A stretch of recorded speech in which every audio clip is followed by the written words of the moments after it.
do that.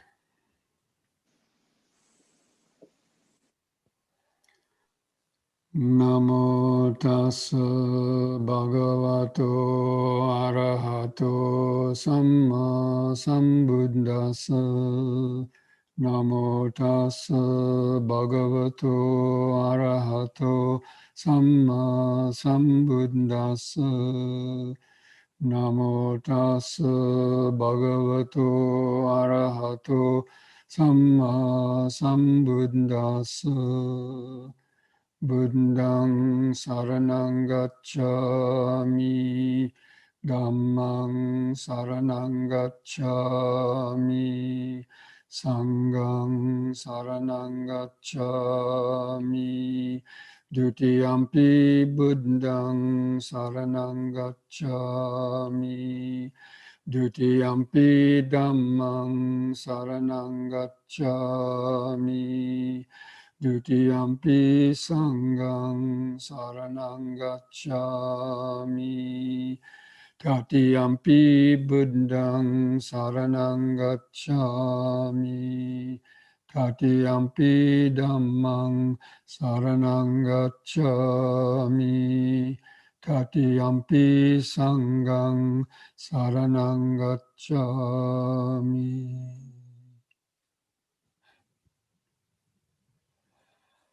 So friends, welcome to this Wednesday evening Sutta study class.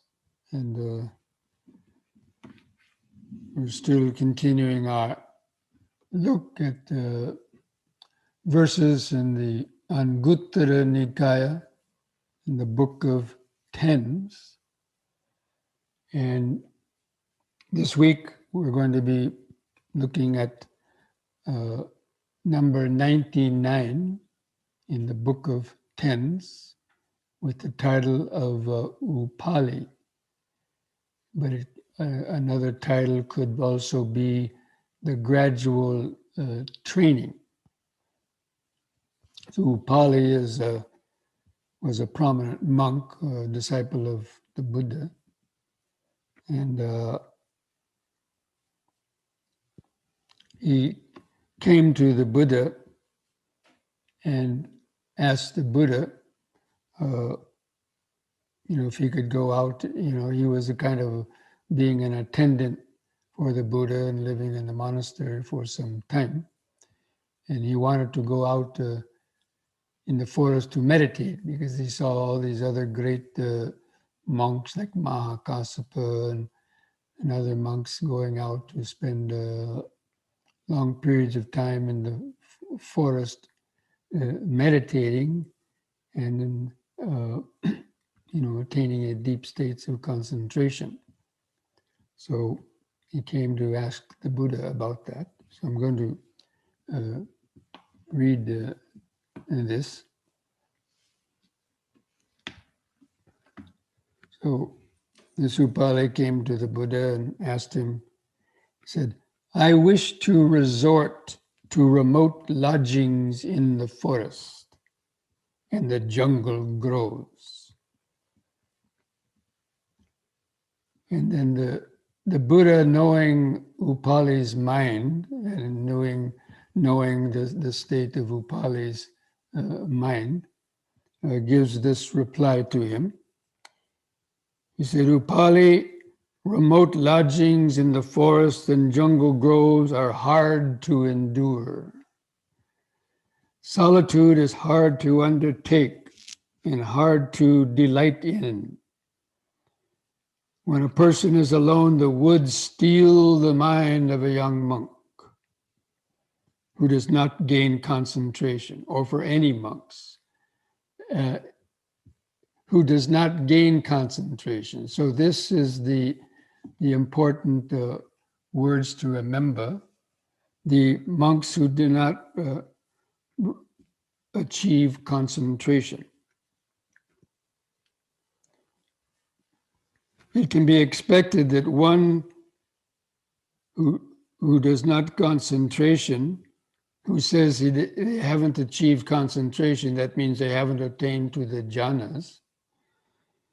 But yet I still want to resort to remote lodgings in the forest and the jungle groves, these monks will either sink or float away. So the Buddha is telling, if a monk knows that they haven't been able to reach these states of deeper concentration, if they go to the woods alone in the jungle thickets, their minds will either sink or float away. Because there's many sounds and fears in the forest, and the mind will get scared from breaking twigs or rustling leaves, thinking what wild animal is coming after me, and they will, or they'll be beset by sensual pleasures. In other words, especially the 5 hindrances, if they haven't gained concentration. And the forest exacerbates that even more when you're living in seclusion. But then the Buddha gives him a nice little kind of a simile. Says, suppose, Upali, there was a large lake and a bull elephant, a huge bull elephant would come along, and he might think, oh, let me go into this lake and playfully wash my ears and back. I will bathe and drink and come out, and then I'll go wherever I want. And then he goes into the lake and he does that. He plays and bathes and has a drink and comes out and goes where he wants without any trouble. And why is that? The Buddha asks. Because his large body finds a footing in the depths. It means if you go into a pond or a lake and it's got a mushy kind of bottom, only a strong, a heavy body will be able to, that weight of the body will hold the feet, go through the first couple inches of mud and then come to the harder, firmer ground, and that can support their weight. And then after telling back about the elephant, he says, then a hare or a cat comes along. Here's the old cats again. They've been entering our conversation the last couple of weeks. So there must have been a lot of cats around in those days. And the cat might think, he might see the bull elephant there bathing, and the hare or the cat might think, well, what differs the elephant from myself? I'll just go into the lake and playfully wash myself and bathe like the elephant. And then I'll be able to come out and go where I want. Then without reflecting on the hazards of the lake, which is not normally the province of a rabbit or a cat. In other words, to go in over their head, or except for just drinking. So then, without reflecting, this hare or cat hastily enters the deep lake. It can be expected that this cat or rabbit will sink or float away. Why is that? Because its small body does not find a footing in the depths. Its legs are not long enough to be able to reach the firm footing beneath the soft surface mud. So if there's any current in the lake or any wind, it would float them away. Or they would sink underneath the surface because their feet can't touch the bottom. So too, in this way, it can be expected that a person who cannot gain concentration yet thinks they will go into the deep, dark forests and jungle thickets and be able to find contentment and solitude and gain concentration there, I'm saying these people also will either sink or float away.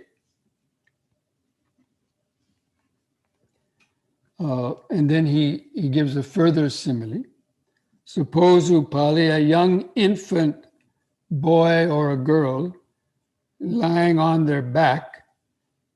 Those infants might play with their own urine and feces. So when they, dirty their diapers or so on, they might, not knowing anything, they might, with their hand, smear it on their face. And then he asks, what do you think, Upali? Isn't that a completely foolish type of amusement? And Upali answers, yes, Bhante.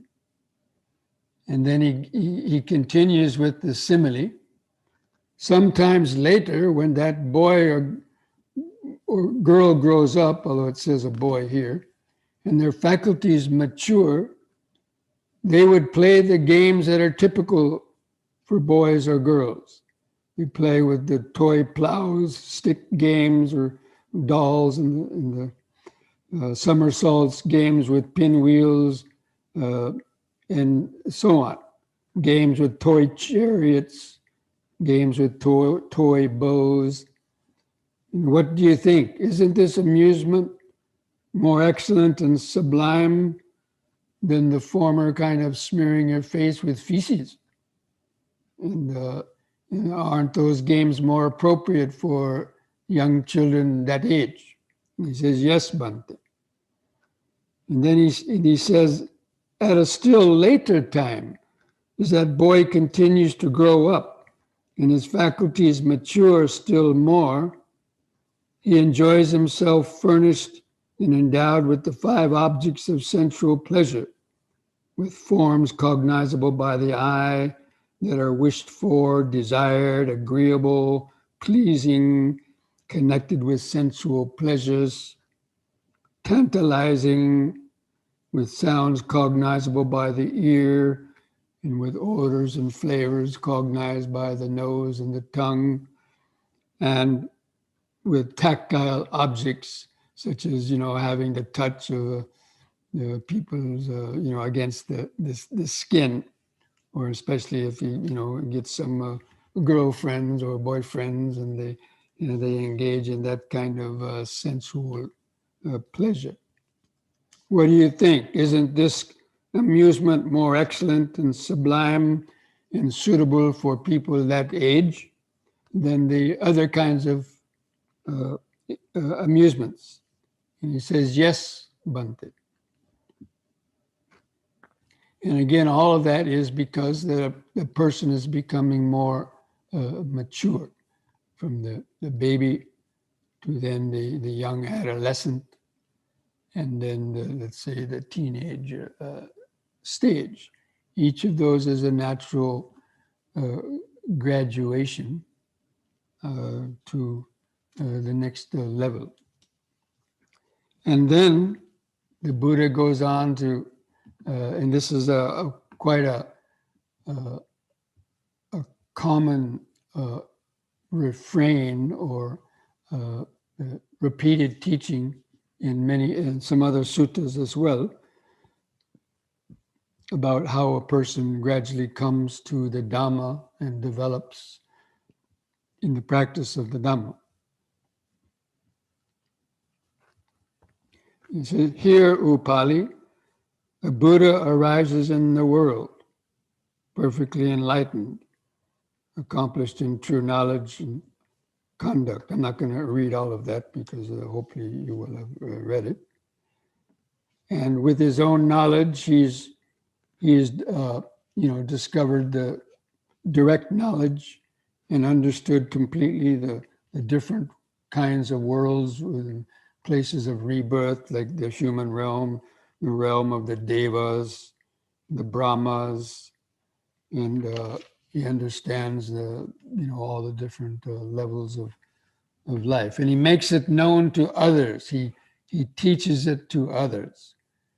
He teaches the Dhamma that is good in the beginning, good in the middle, and good in the end, with its right meaning and phrasing.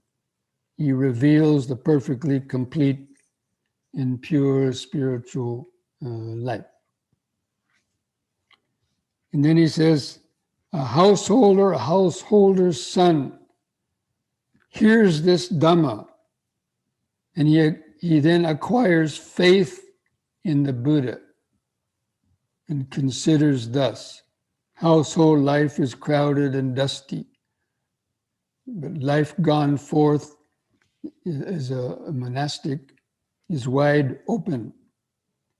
It is not easy while living at home to lead the spiritual life that is utterly perfect and pure. So suppose I cut off my hair, leave the home, and go forth into homelessness. And then, so that's just the first stage of actually cutting the attachment to the family and the worldly life, so to speak, and actually becomes a monk and begins the training. And so the first part of the training is observing the precepts. So the Buddha mentions having abandoned the unskillful conduct, and he goes through the precepts, and which includes celibacy, of course, for a monk. And so he goes through all of that. I'm not going to repeat it because most of you know that already, and you can read it from the attachment that I sent out in the email. And then it goes on to, after the precepts, and they abstain from injuring seeds and plants. They eat once a day, eating at the right time, not outside the proper times. And they avoid, the various types of entertainments. In other words, they are observing the 8 monastic precepts. So in the beginning, it was training in basically just the 5 precepts, and then they advanced to training in the 8 precepts, or the 10 precepts of a novice, or even as a bhikkhu. And they become content just with the robes to protect the body and the alms food to maintain the stomach, but without, forming attachment to these things. And then he practices sensory restraint, not allowing the eye to follow the various visible objects that come through his eyes, or nose, tongue, body, and mind, or ears. And they go about harmlessly, possessing this aggregate of noble, virtuous behavior. And he experiences the blameless bliss within himself because of having not done anything to, harm others. And then he practices sensory restraint. We've talked about that before. Not being enamored by the signs of beauty of the objects. And he acts with clear comprehension, with going and returning. So he's talking about now the practicing mindfulness of the body, and practicing the clear comprehensions of his movements and so on. And then possessing this aggregate of noble virtuous behavior and this noble sensory restraint and this noble mindfulness and clear comprehension, only then, it says, he resorts to a scheduled secluded lodging in the forest or the root of a tree or a mountain, a ravine, a hillside cave, a jungle thicket. And then, having gone to the forest, he sits down and folds his legs crossways and keeps the back straight, and then he basically purifies his minds of the 5 hindrances. See, by this time, by practicing all those previous things, by practicing the precepts, by practicing the sensory restraint and the clear comprehension in the mindfulness, they're already gaining that kind of concentration that's in the contentment, which are the conditioning factors that when the person then goes out to practice meditation alone, especially in the forests and so on, their mind will be able to more readily, easily gain deeper levels of concentration. So he goes down and he sits in the forest and he cleanses his mind of the 5 hindrances. And then he enters and dwells in the first jhana. So it basically, the person practices his concentration object and attains the first jhana. And then the Buddha says, "What do you think, Upali? Isn't this dwelling of the first jhana more excellent and sublime than the ones that came before it? So is the first jhana, the happiness and bliss of the first jhana, more excellent and sublime than rubbing feces on your face or playing with toy truck and dolls or amusing yourself with just sensual pleasures or just practicing the precepts or practicing just mindfulness and clear comprehension?" So you see, all of this is a gradual development, and it doesn't happen overnight. And so he's asking him, is this a more excellent and sublime than the states that came before it? And Upali says, "Yes, Bhante."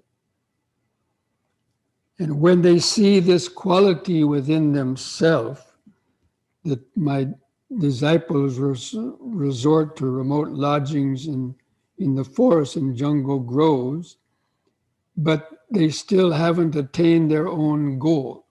So even though the person does go to the forest and lives in the forest, that also is a gradual training. And first they attain the first jhana. But the Buddha advises them, don't be satisfied with the first jhana. And so then they, without getting it too attached to the first jhana, they enter and abide in the second jhana. And then he says, "Isn't this second jhana, isn't this more sublime than even the first one?" And he says, "Yeah, right on." And so when they see that quality in themselves, but they realize they still haven't attained their goal. And then they go on repeating the same thing for the third jhana, and then the fourth jhana. And then when they attain the fourth jhana, he says, "What do you think, Upali? Isn't this fourth jhana more excellent and sublime than the ones that went before it?" He says, "Yes, Bhante." But they still haven't attained their goal. And so now they go through the 4 formless attainments. So with the complete overcoming of all the the gross sensory impingements. It says one enters the jhana of the infinite space. And then letting go of the infinite space, they enter the infinite consciousness. And then letting go of that, they enter the realm of what is called no thingness or nothingness. These are all gradually more refined levels of consciousness in which the external gross world recedes further and further and further away. And also the mental activity also gets finer and finer and finer. And also the ego consciousness becomes less and less until they reach the fourth formless jhana of neither perception nor non-perception. And with each of those attainments, he said, now this one is even more sublime and peaceful than the previous ones. And Upali is agreeing with him, yes, Bhante. But even with that, my disciples that resort to the remote lodgings in forest, they know they still haven't attained their own goal. So even with attaining the four form jhanas and the four formless jhanas, even that is not the goal.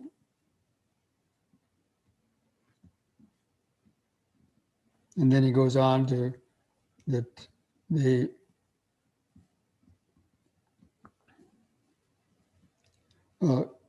then go from the eighth or the fourth formless jhana to the cessation of feeling and perception.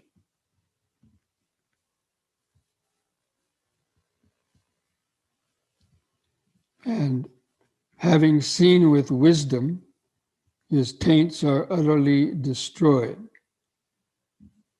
Now, this state of of the cessation of perception and feeling normally is tantamount for the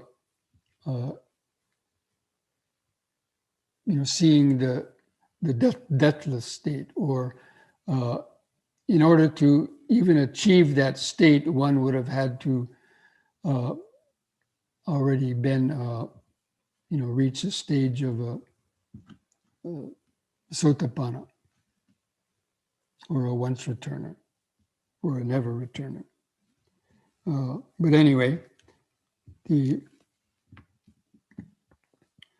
so basically, when the taints are destroyed, so you can, in this particular sutra, it doesn't mention about attaining the stream entry as such, but with the cessation of perception and feeling, only people that it is said to be anagamis and that can attain all the jhanas can reach that state of the cessation of perception and feeling, which is tantamount to attaining the arahantship. So the person would have already been a sotapanna or a once returner. And with each of those stages, they know that there's still more to be done. So again, in some of the suttas, to understand some of the things that you might read in suttas, you also need to know other suttas where, like in this case, it wasn't mentioned about the four stages that I just mentioned about sotapanna, once returning, never returning, but it simply goes from the fourth formless jhana directly to the cessation of feeling and perception, without mentioning those, but they would be tantamount to being the attainment of enlightenment. Because it says, having seen with wisdom, the taints are utterly destroyed. And then the Buddha says, it is when they see this quality within themselves that has seen with wisdom and has seen that the taints are wholly destroyed, that my disciples who live in the forest and jungle have attained their own goal. And then he says, come, Upali, dwell within the Sangha. While you dwell within the Sangha, you will be at ease. So basically, he's telling Upali, because he knew Upali probably wasn't even yet a Sotapanna. This is when he was still quite a young monk. So he was telling Upali, don't be in a hurry to go to the forest, dwell within the Sangha.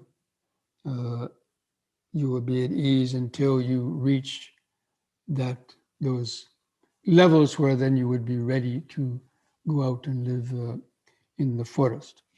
So, you might be thinking, well, okay, that's about, monks and so on. How does that affect us? How does that relate to us laypersons? Well, on the one hand, what the takeaway from this would be that, people, when they hear about meditation, then they want to go on a real long retreat. And many people, decide to go on a real long retreat. And then after a few days of that retreat, they give up. And because their mind wasn't ready for that. A lot of people have this ideological kind of, they read things in books and just immediately think, oh, I want to do that too, and not knowing that people's minds are different. And what one person might have gone and done successfully in a certain way doesn't mean that everybody who's tries to do the same thing is going to have that kind of success. In other words, trying to go on still not having sensory restraint or being, tamed through the, living by the precepts and so on, or your mind beset with, guilt, worry, remorse, and fear, and things like that, thinking you're going to go on a retreat and gain concentration, is a lot of people, they get frustrated when they can't do that. So,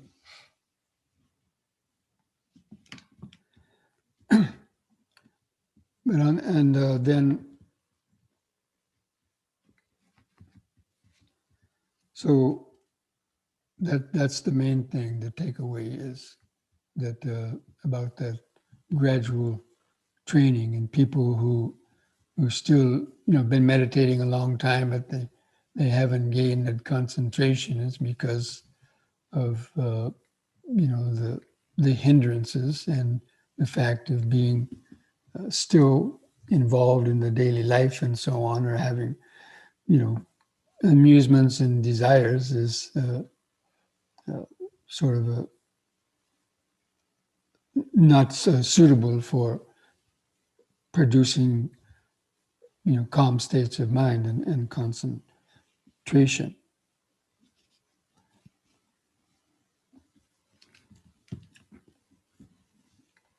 So even though you don't have, this might have been talking about monks, lay people can apply that in their own,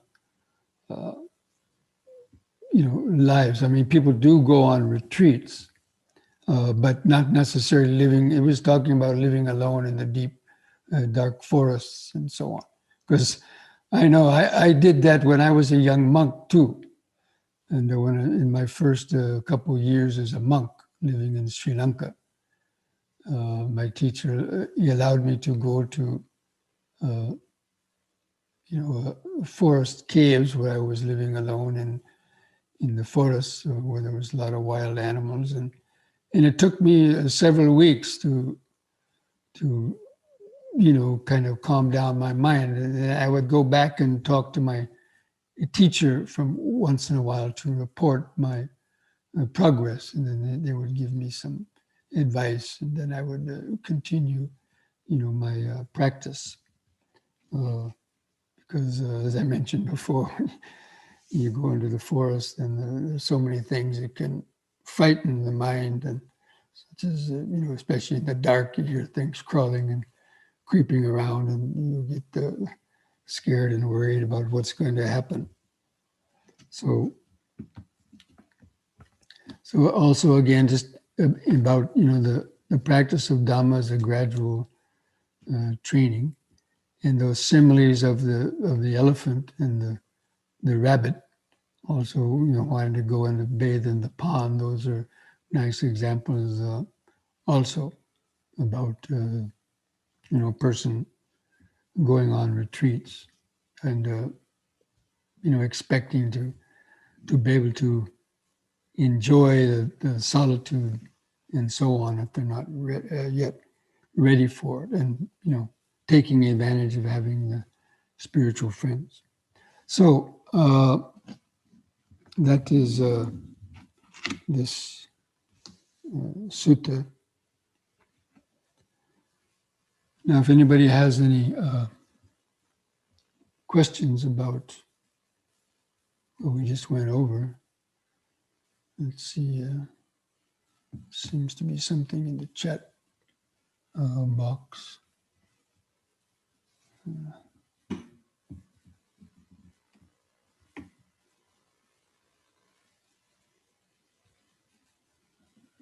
This is an observation of somebody who read the sutta. It says, once they have gone forth, they avoid receiving gold and money, raw grains, raw meat, and so on. That refers to the bhikkhu rules. Luckily, this list does not include receiving a cat. Well, the cat's not mentioned here, but the cat is, yeah. We're not all perfect, right? So, does anybody have any other questions? Again, you can unmute yourself and ask a question. It could be about some other aspect of the practice, if you like, as well.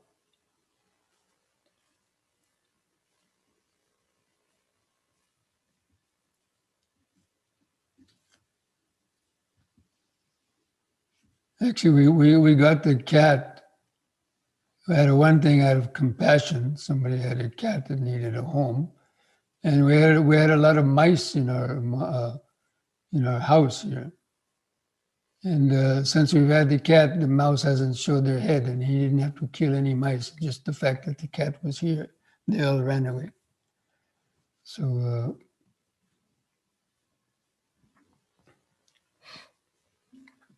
and the cat isn't that much trouble to take care of. Anyway, so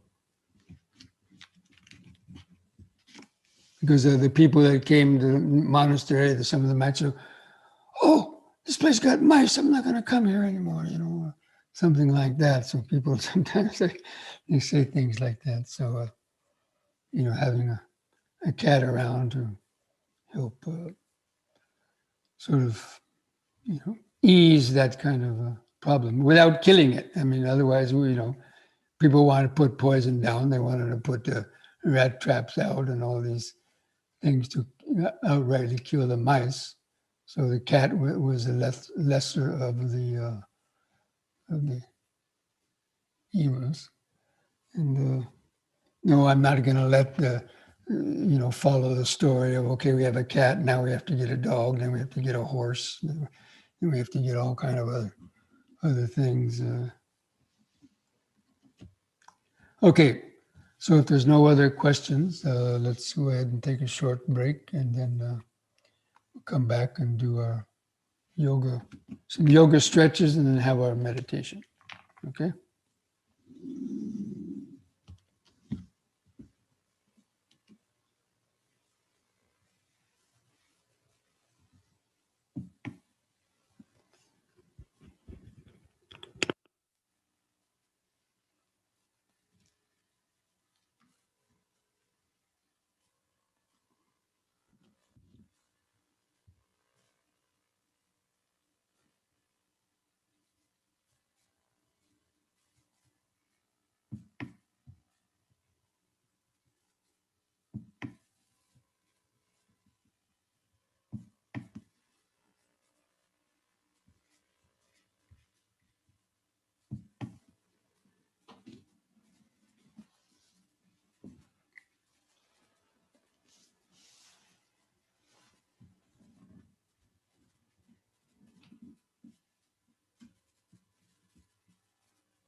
Okay, just stand straight,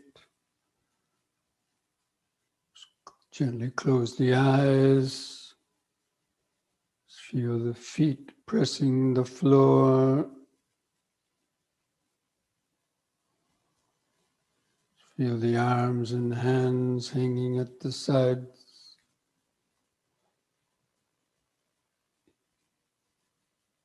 feel clothing touching the skin on different places.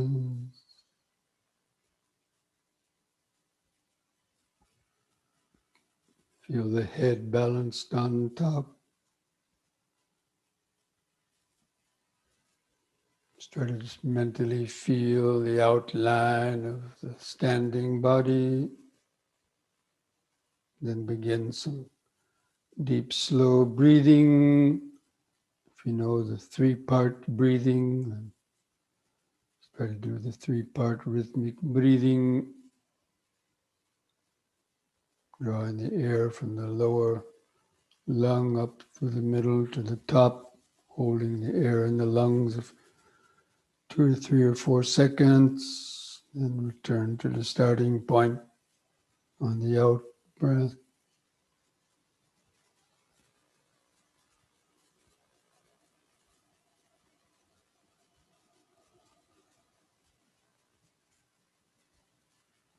Just cultivate this basic mindfulness as you're taking a few more deep, slow breaths.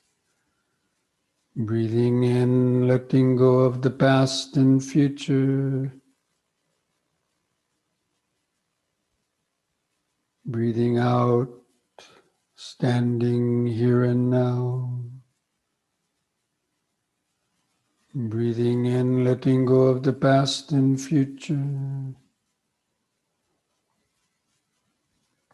Breathing out, standing here and now.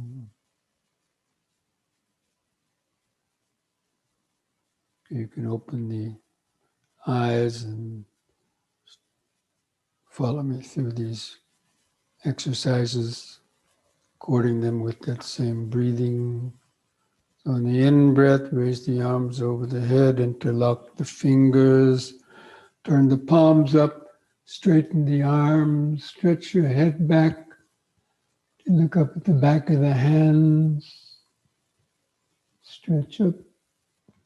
The out breath, turn the palms down, touch the top of the head.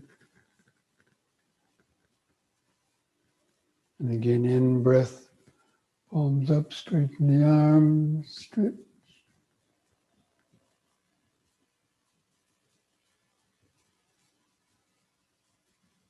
Out breath.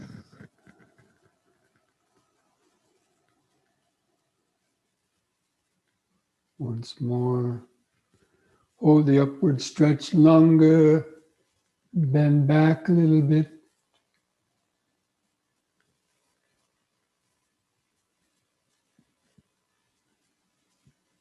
Release the fingers, the out breath, arms back to the sides. And relax. Just close the eyes. Just try to feel the subtle vibrations, where the clothing touches the skin, or any sensations under the skin, heart beating, or the pulse of blood.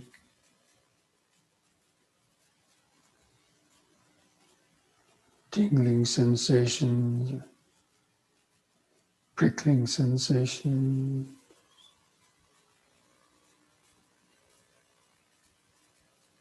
Just remember standing. It's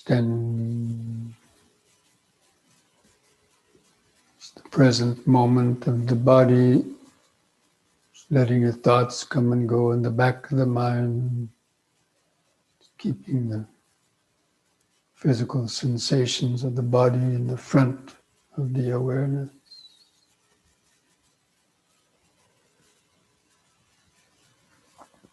Okay, next on the in-breath, push up on the toes and raise the arms over the head. And this way, facing the palms toward each other, 6 inches apart, and stretch up.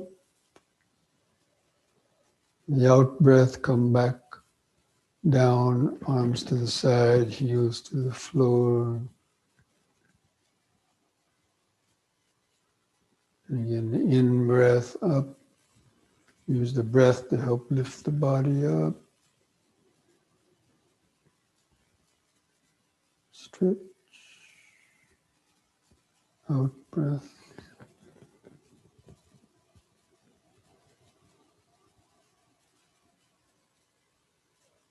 In.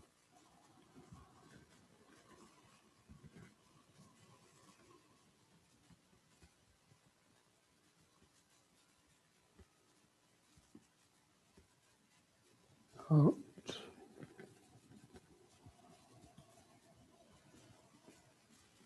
Relax. Just keep feeling the body. Just close the eyes.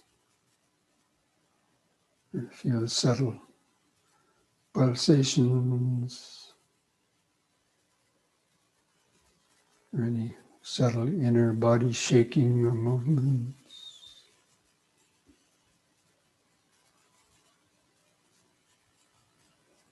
Prickling sensations, or aches or pains. Those are all just present moment sensations.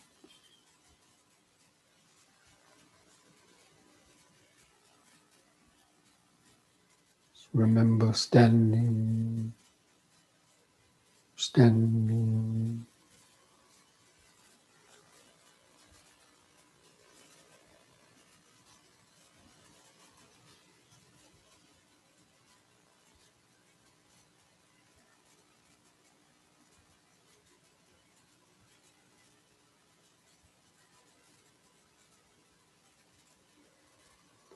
And next we'll do knee bending.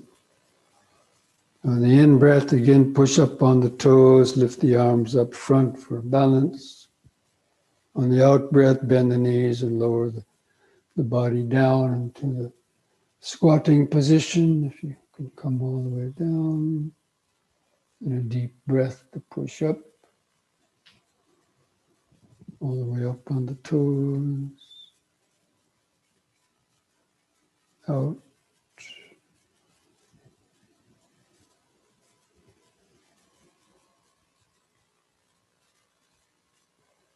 In.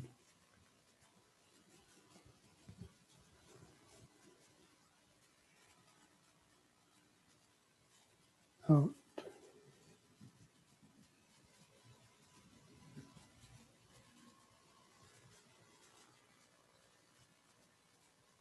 In.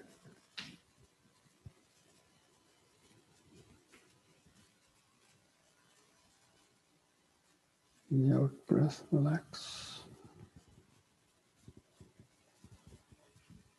Feel the increased heartbeat, pulsations.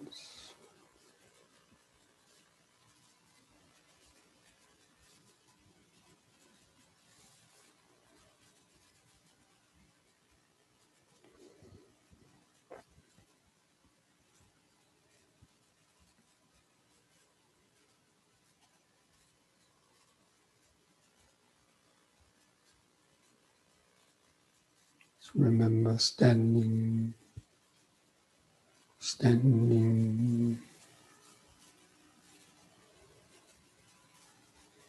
Present moment of the body, here and now.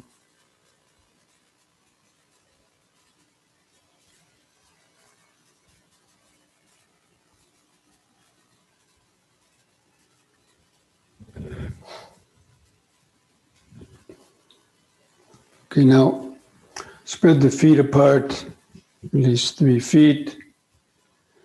And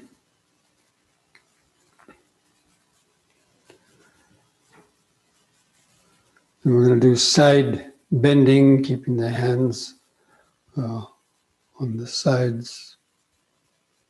Breathe in. On the out breath, bend over the right side as far as you comfortably can. Let the fingers come down below the knee and bend straight over the right side. In breath, lift up. Pause a moment, and the out breath, the other side.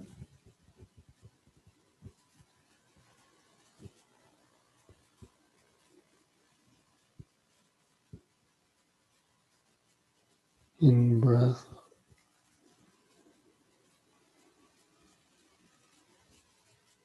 Into the right, out breath.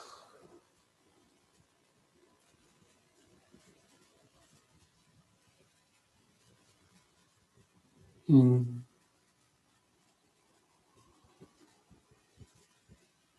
out.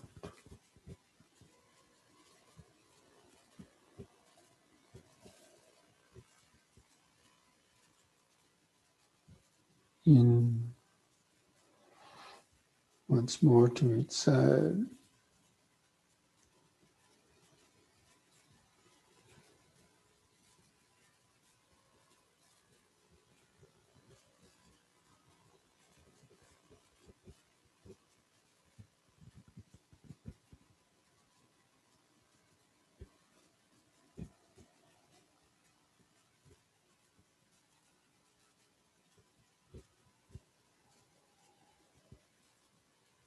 Relax. Feel the whole body exactly as it is. Each foot pressing the floor. Sensation of the legs spread apart. Hands touching the upper legs. Clothing touching the skin.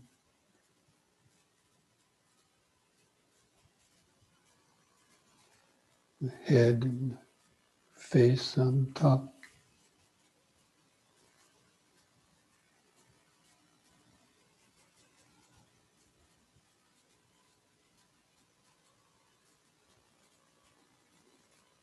Standing. Standing.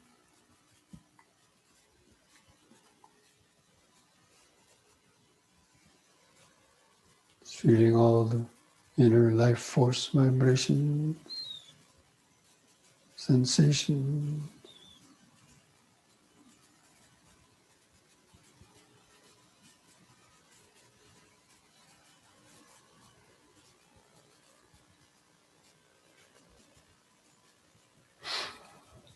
Now place the hands together at the chest. The in-breath, hands over the head.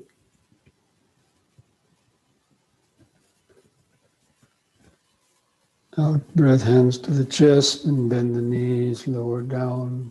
And keep the back upright, feet flat on the floor. In-breath all the way up.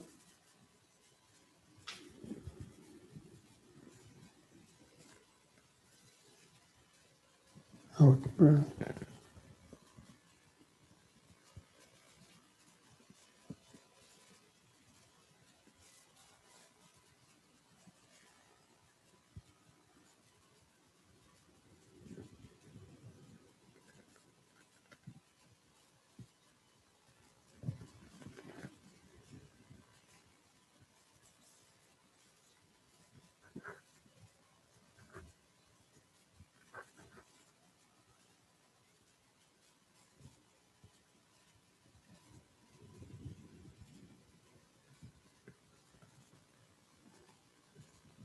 Out-breath.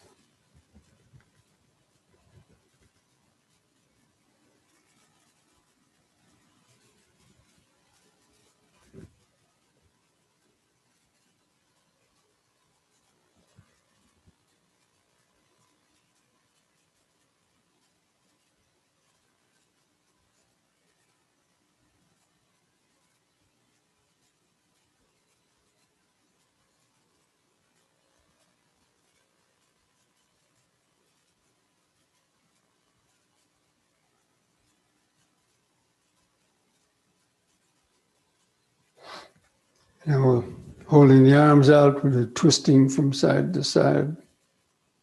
Breathe in. Look at the right hand, out breath, twist around. To the right, keep the eyes focused on the hand, going back.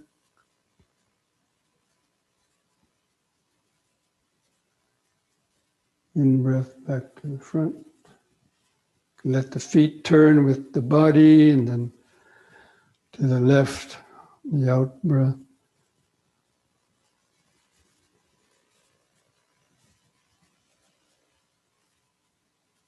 In breath, front. Again to the right, out breath.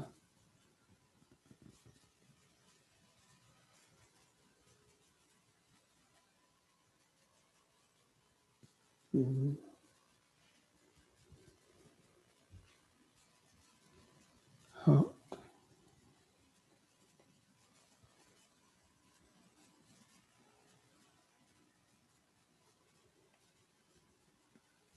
Once more to each side.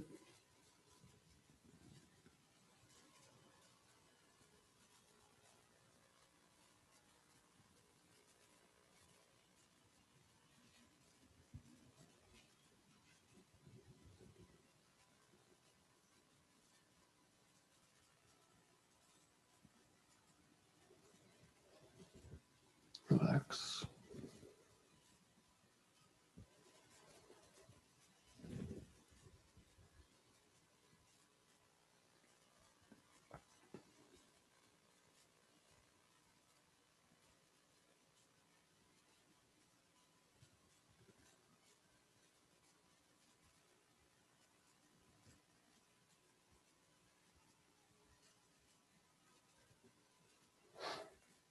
Bring the legs and feet back closer together.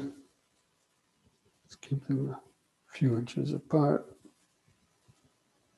And standing straight, do the head turning. In breath, turn the head to the right. Look over the right shoulder.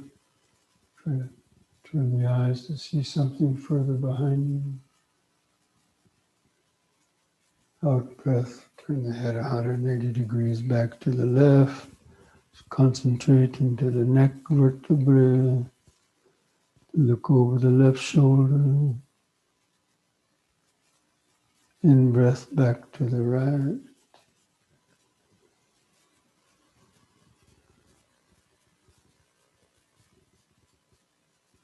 Out breath, left.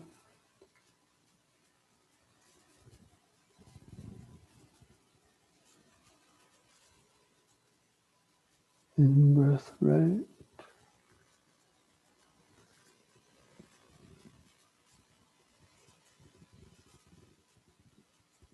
Out breath, left.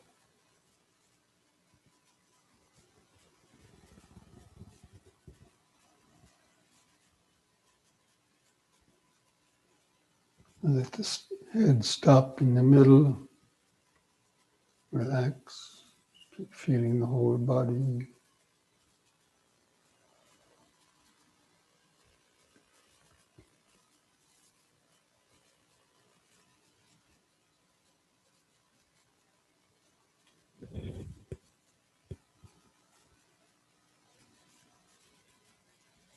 Remember standing, standing, standing. Okay, we'll do one last exercise, backward and forward bending. Again, be careful with the back bend, especially when you come up from the back bend. The tendency, the rush of energy, or feeling like you're going to black out. So just turn the palms outwards so they're facing forward. On an in breath, raise the arms up and gradually bring them out to the sides. As you bend backwards, look up at the ceiling. The arms out at the sides. Breathe in, carefully lift up, keeping the arms out On the out breath, lower the arms straight down to try to touch the floor if you can. Let the bones in the lower spine stretch out.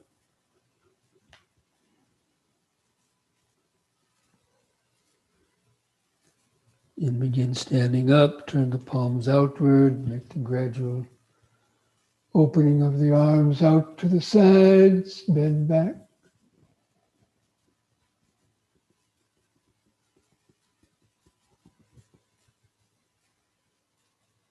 In breath, carefully lift up, keeping the arms out, out breath.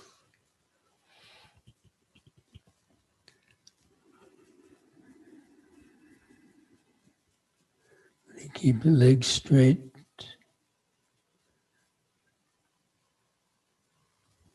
In breath, palms outward, open up the arms.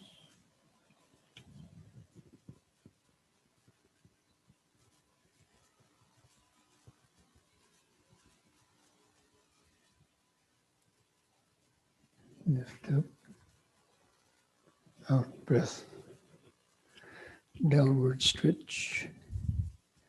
So try to hold that downward stretch longer if you can touch the floor. If not, just grab a hold of your lower legs as far as you can reach. Straighten the legs.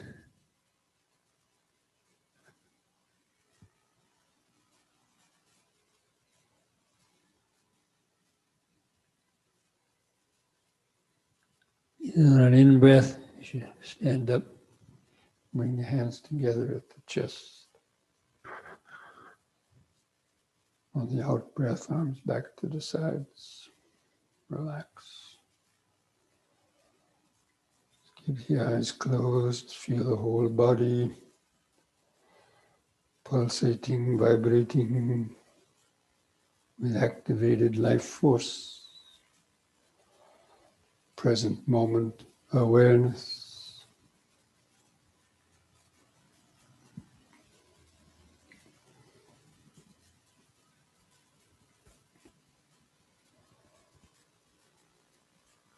Present moment awareness is that life force.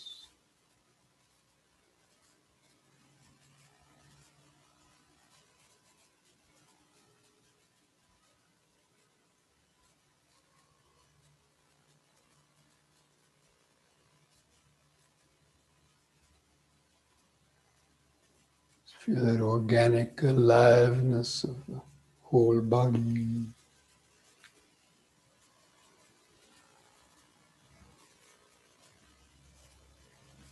Present moment awareness.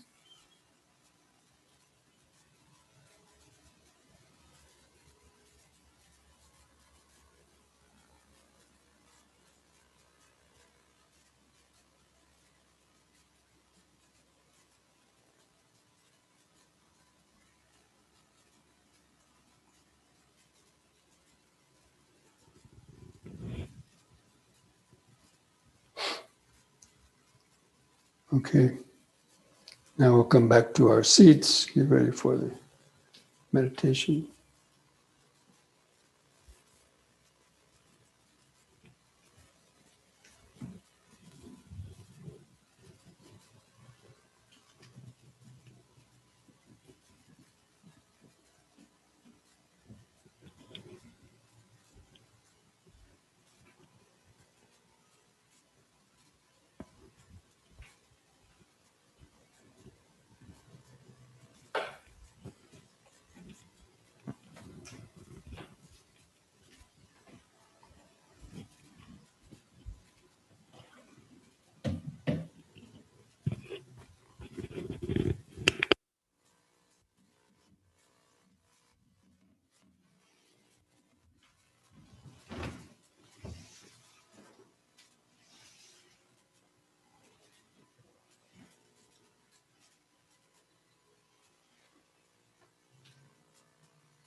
Okay, friends. So just try to sit straight, keeping the head and spine in a straight line.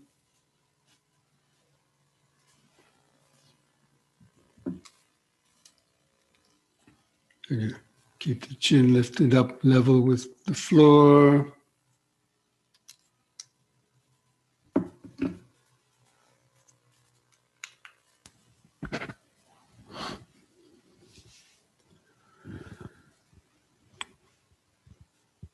Just gently close the eyes. Now bring your total attention down to feel the weight of the body pressing the seat. Just feel that solid contact of the buttocks, with the feet underneath. Especially just try to feel where the two buttocks press the seat. See if you can notice the right buttock and the left buttock. Feel some sensations.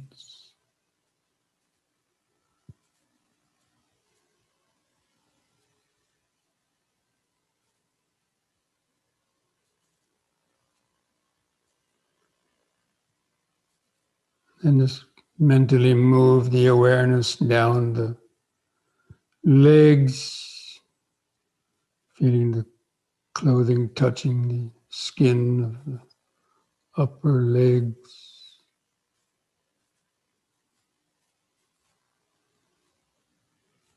And moving around the knees.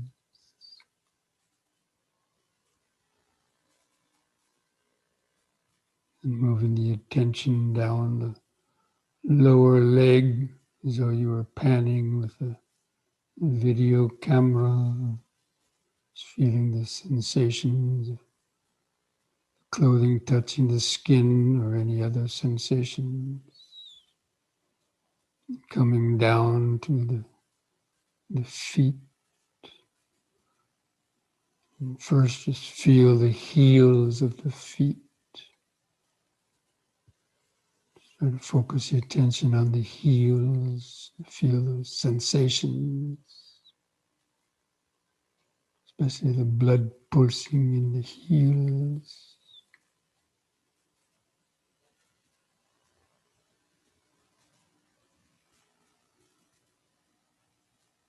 And gradually feeling the rest of the foot or feet.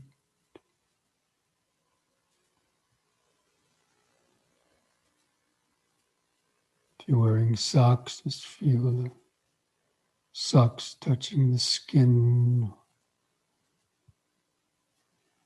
tingling sensations in the feet. Try to feel the toes.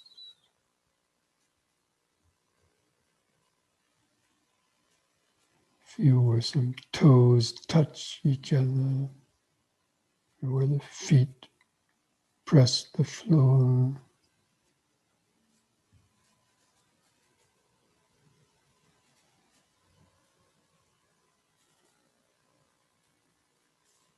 Trying to feel that aliveness of the feet, so many different sensations.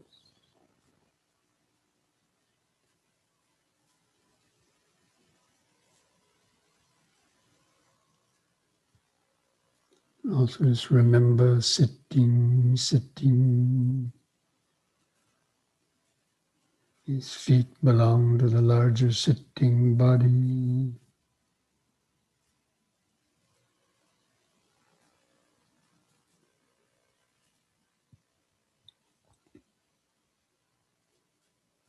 Now move the attention upwards to feel your hands and fingers, where they touch together or touch your legs.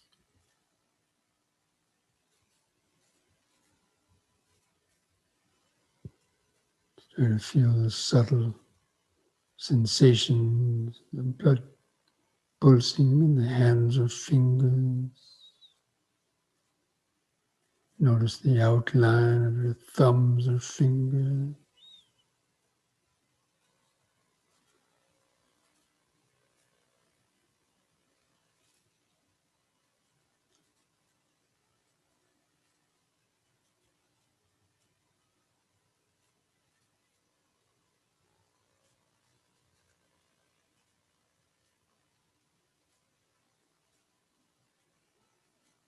Now feel the weight of the arms hanging from the shoulders.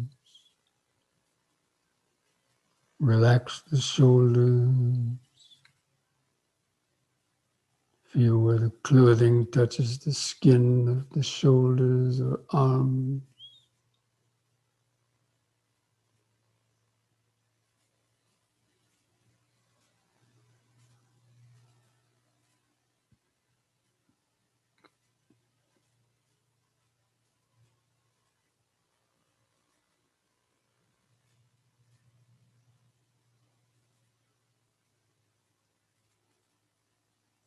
And just remember sitting, sitting.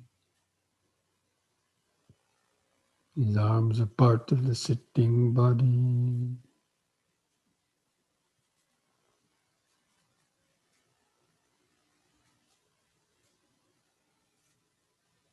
Now moving the attention up to feel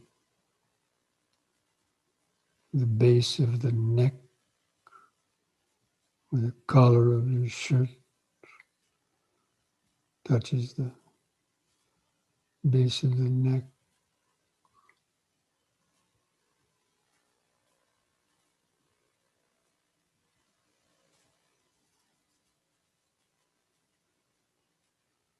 With that head on top.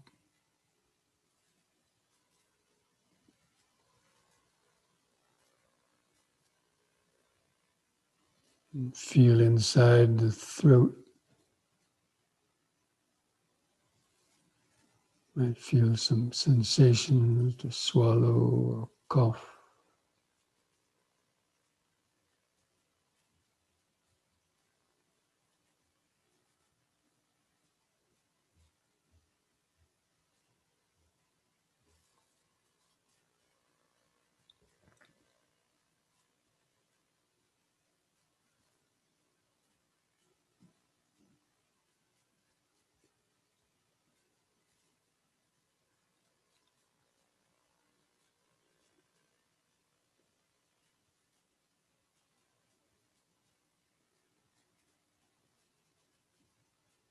Now let's try to feel the point of the chin. Like focus the attention, like focusing a camera lens. So you can feel some very subtle sensation at the point of the chin.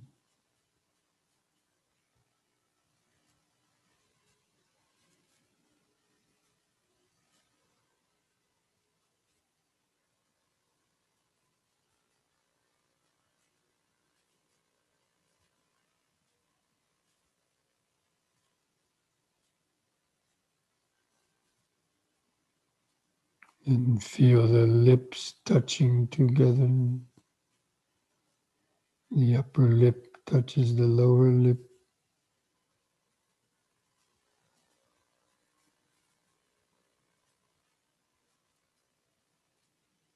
Feel the sensations of dryness or moistness in the lip.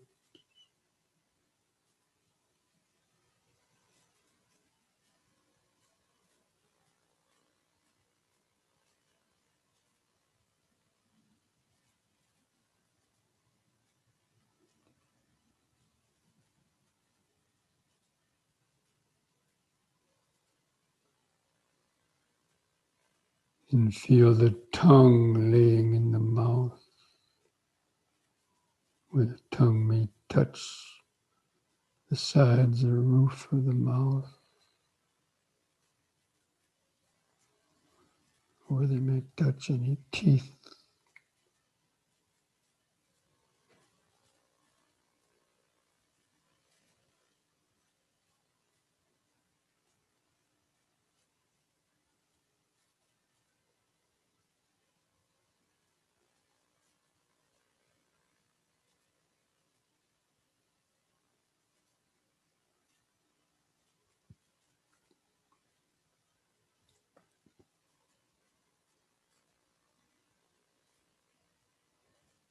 Now feel the eyes resting in the socket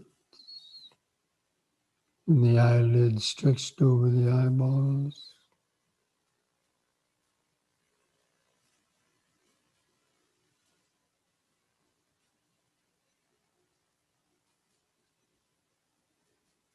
Try to feel the subtle eye movement, the blood pulsing in the capillaries of the eyes or eyelids.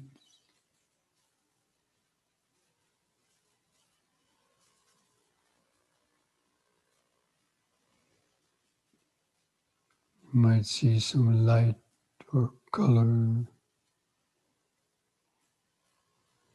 or some mental image,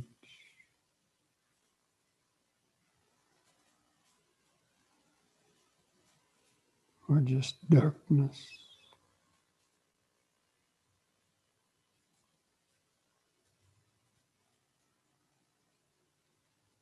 Just try to rest the attention there behind the eyes. Kind of have the feeling of your eyes being a video camera, or the awareness behind the eyes being a video camera.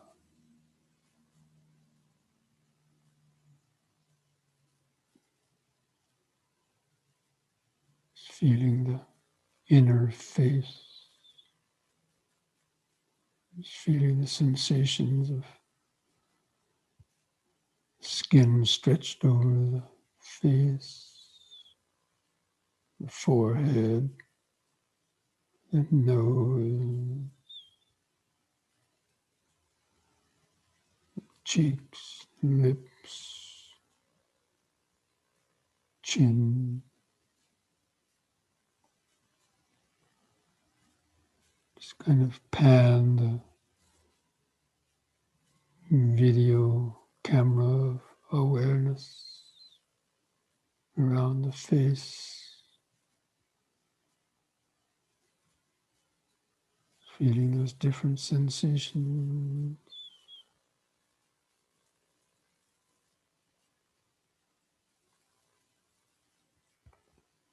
Keep the chin lifted up, leveled with the floor.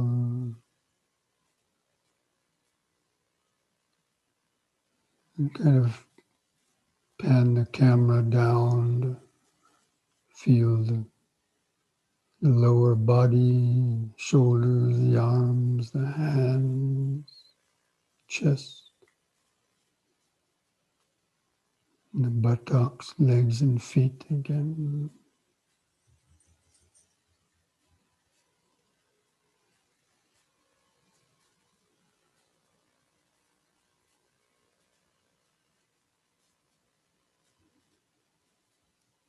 Just try to feel the outline of the sitting body.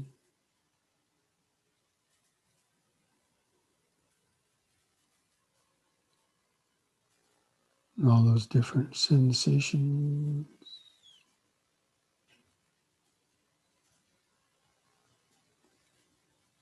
Just being aware of remembering sitting.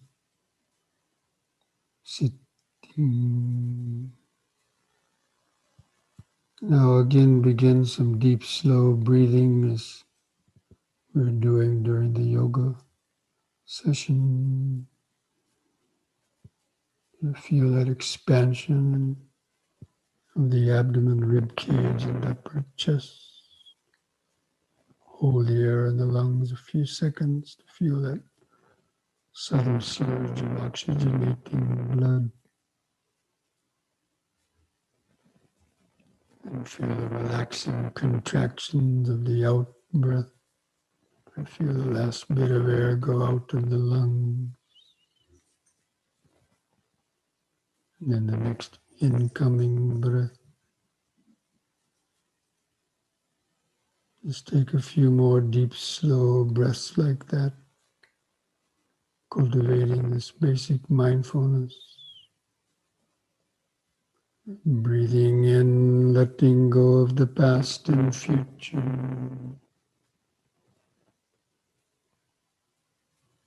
breathing out, sitting here and now, breathing in, letting go of the past and future,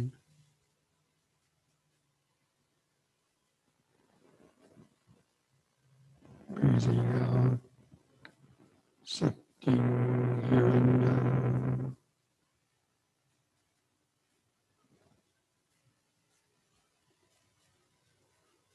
Breathing in, feeling the whole body. Breathing out, feeling the whole body.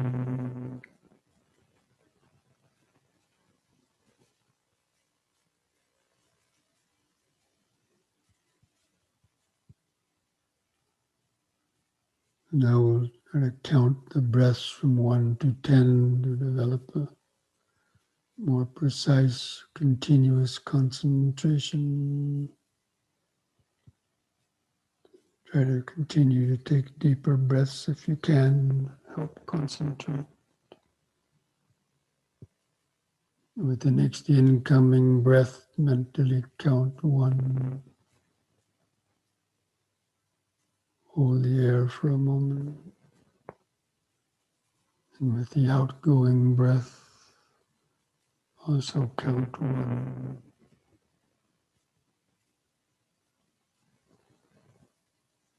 Next, expanding in breath 2.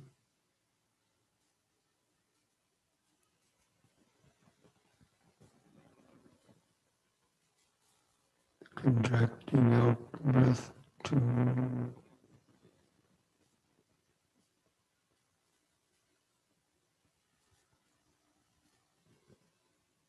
In breath 3.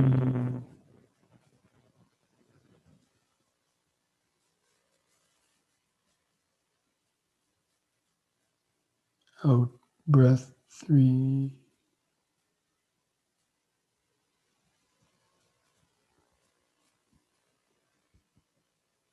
In breath 4.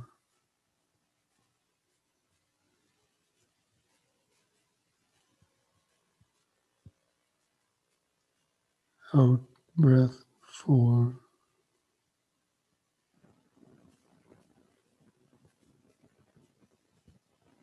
In breath 5.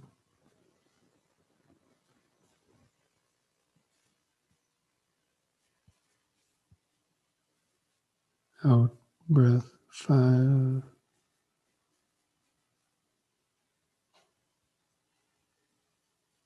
In breath 6.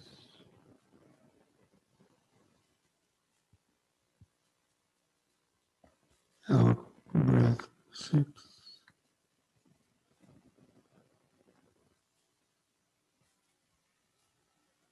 In breath 7.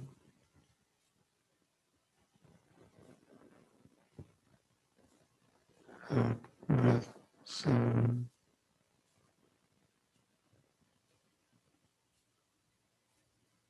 In breath 8.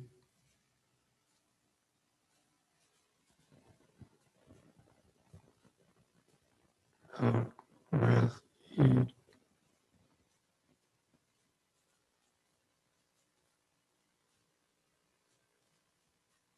In breath 9.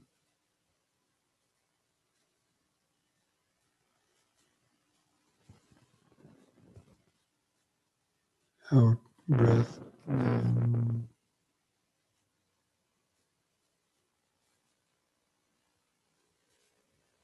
In breath 10.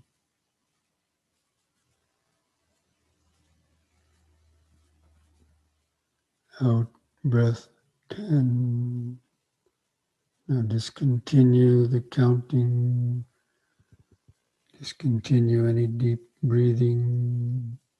Just letting the breath return to its lesser or shorter irregular rhythm. But continue to feel it, to follow it with moment-to-moment attention. Just feeling all the subtler sensations of the in-breathing, the brief pause, and all the sensations of the out-breathing, and the brief pause. Just try to feel like a scientist sitting in the laboratory, turning up the microscope of concentrated awareness. Feel the 4 phases of the breath cycle, the expanding in-breath and the pause, contracting out-breath and the brief pause. Those pauses may only be a fraction of a second. That's okay.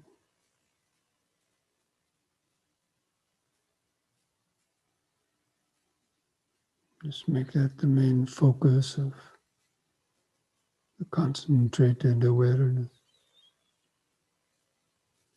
Just breath by breath, moment by moment. Try to feel those subtle sensations where the clothing rubs against the skin of the stomach, rib cage, your chest, as it's expanding and contracting.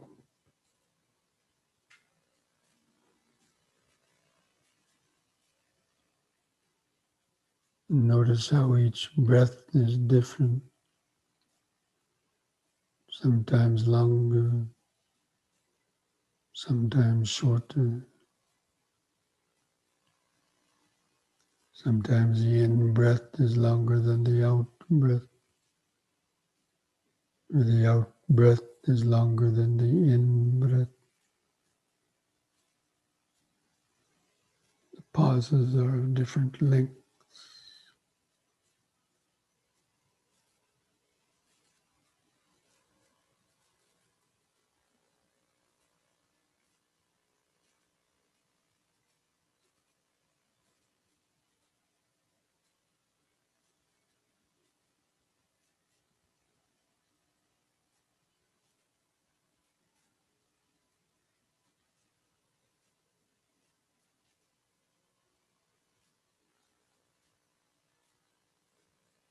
You can make these brief mental notes to yourself if it helps you to stay focused.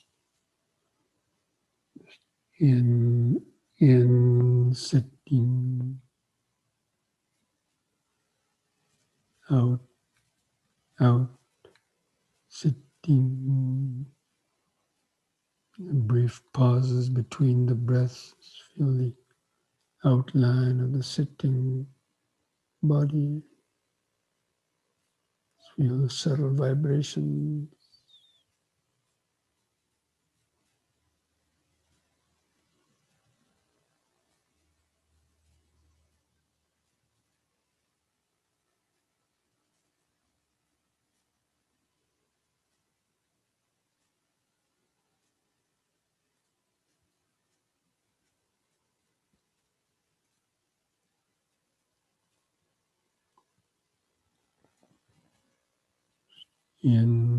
In sitting, out, out, sitting. The ongoing, continuous connection to the breathing body, connection to the present moment awareness.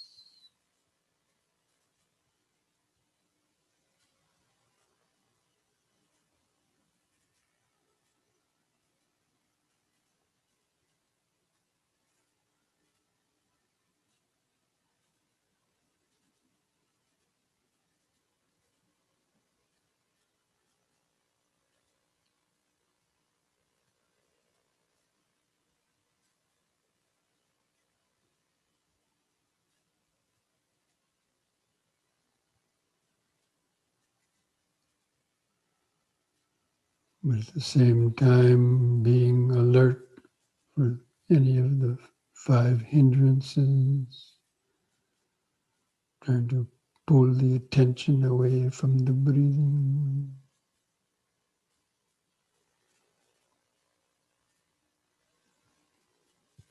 Just balancing both mindfulness and concentration.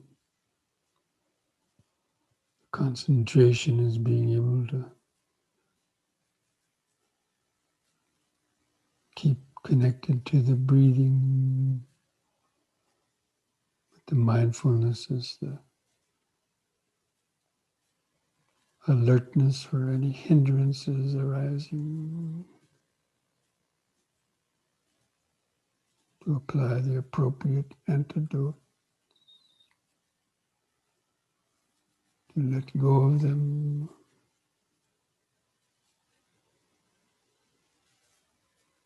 coming back and reconnecting with the breathing.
And especially be alert for thoughts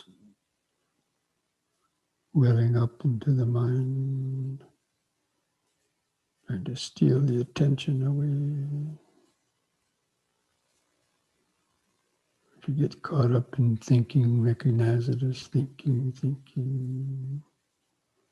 Gently let go of the thought. Take a deep, slow breath. Reground the attention in the body.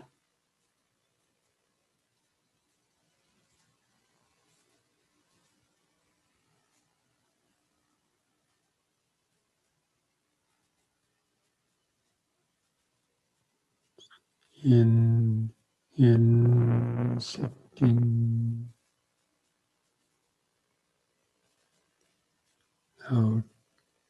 Out, sitting.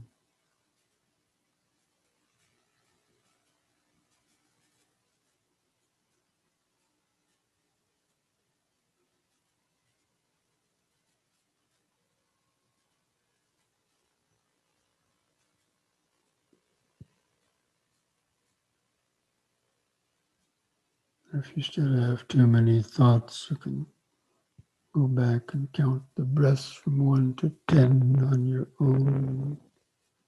It helps you to stay more concentrated.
If the mind has become more relaxed and calm with few thoughts, and focus more closely in on the flow of impermanence, seeing how quickly so many different sensations are constantly arising and vanishing all over the body.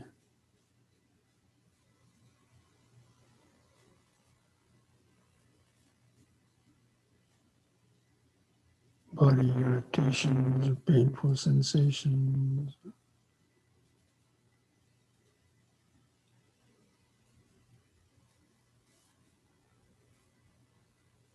Some sensations very quickly arise and vanish. Others seem to linger and last longer. But even while they seem to last, they are changing subtly.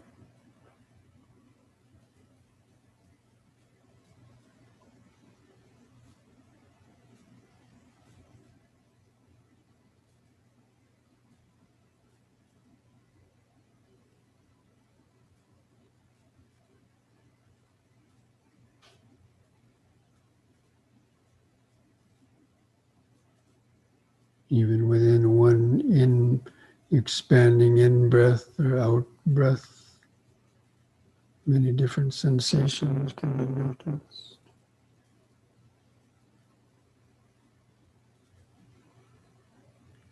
Arising and vanishing.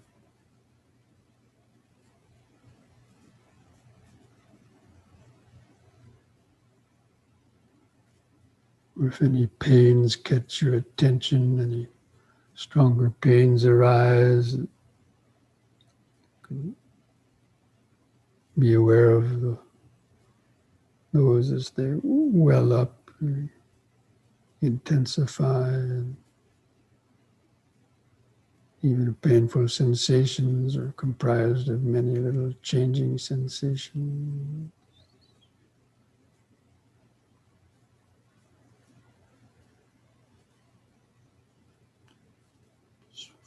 Focusing on them with the microscope of concentrated awareness.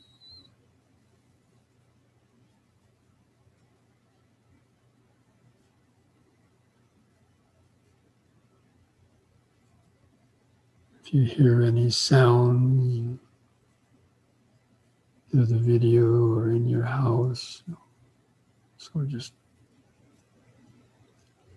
hear them as they just arise and vanish. Sound vibration through the same body-centered awareness.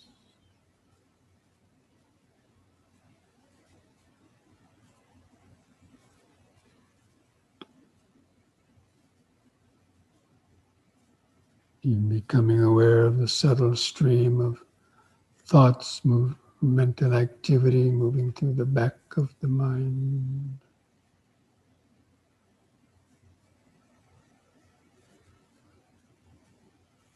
The concentrated mind can see all of them.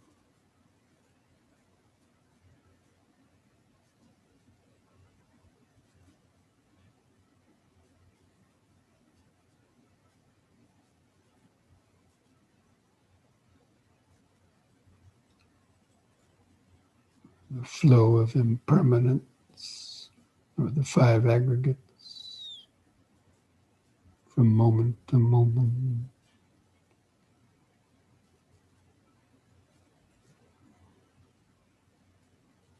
Material vibrations, pleasant, painful, or neutral sensations, perceptions, or mental memory, recognition, and thoughts and memories or emotions about them.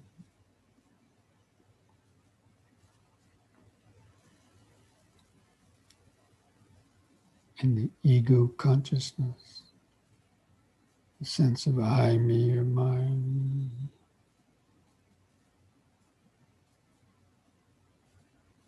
connected with those feelings, perceptions.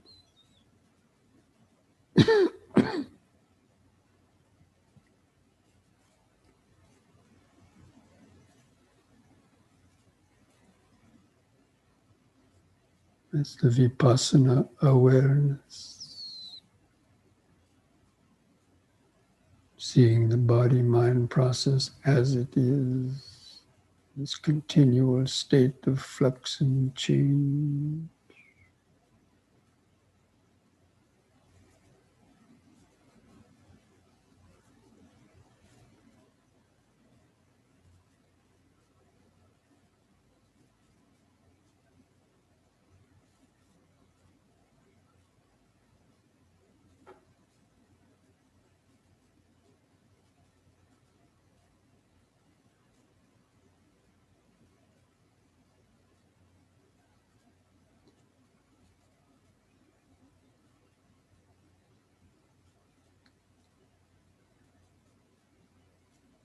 Even the sense of I, me, or mine is just another bubble of thought moving through the concentrated awareness.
What perceptions or thoughts arise based on that sound contact?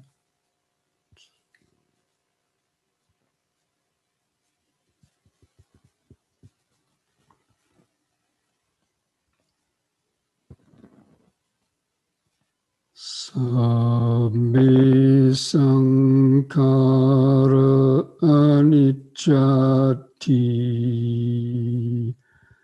Sabbe sankhara dukkati. Sabbe dhamma anattati. Yada panyaya pasati. Atani bindati dukhi. Isamagu visuddhiya.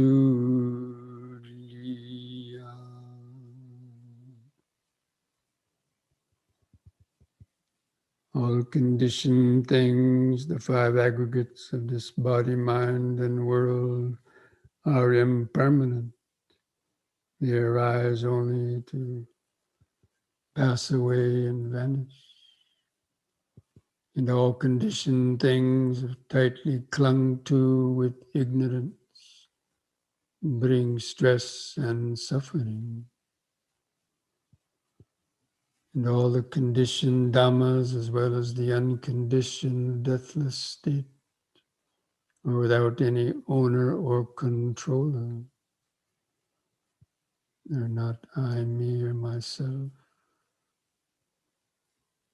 They're not self.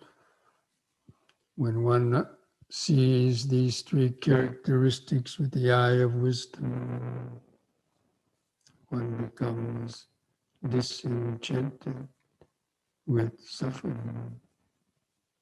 This is the path to purity, to freedom.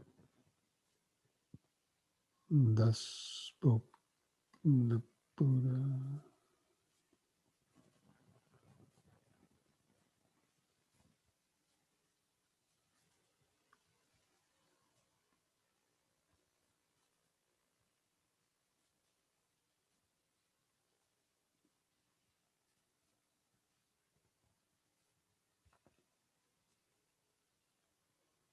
Just take a couple of deep, slow breaths to gradually come out of that concentrated awareness.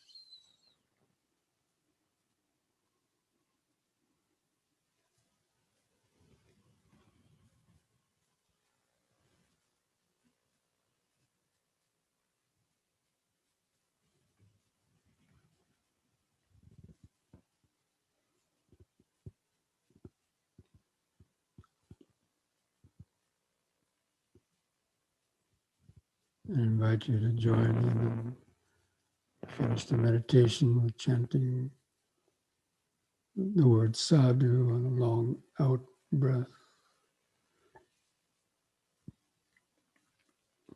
Let's breathe in.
And place the hands at the edge of the knees.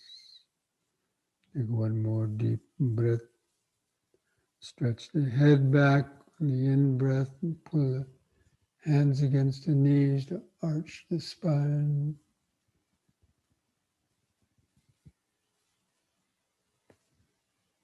Lift the head up, and on an out breath, press the chin to the top of the chest, stretch the neck vertebra.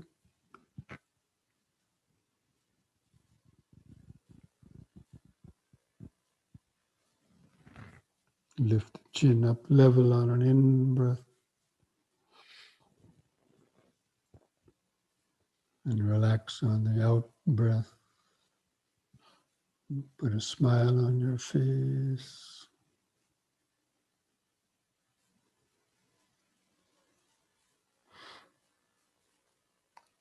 Okay, friends.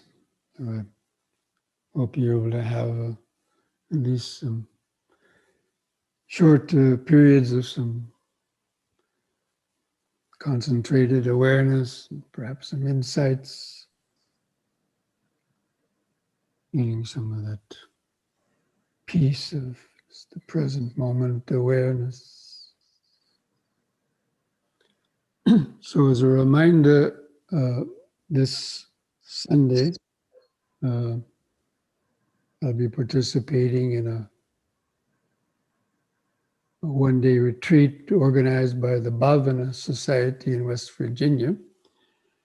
And how many of you can raise your hand if you received our email little newsletter on Monday that had that flyer or notice of that retreat from the Bhavana Society that has the link, because it will be on their Zoom program.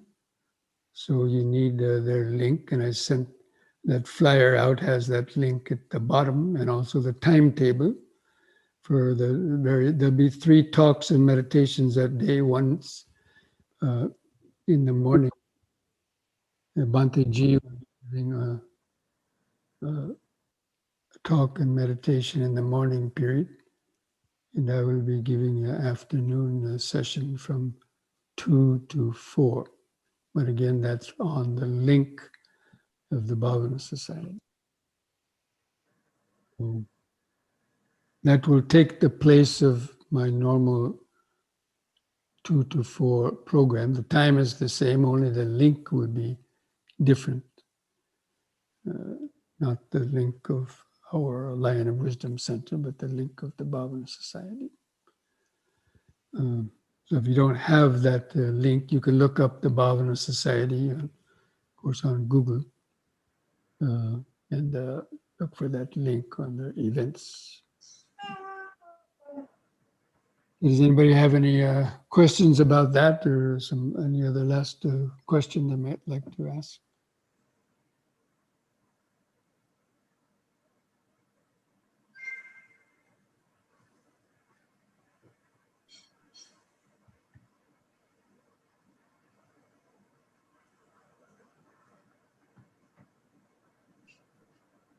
All right.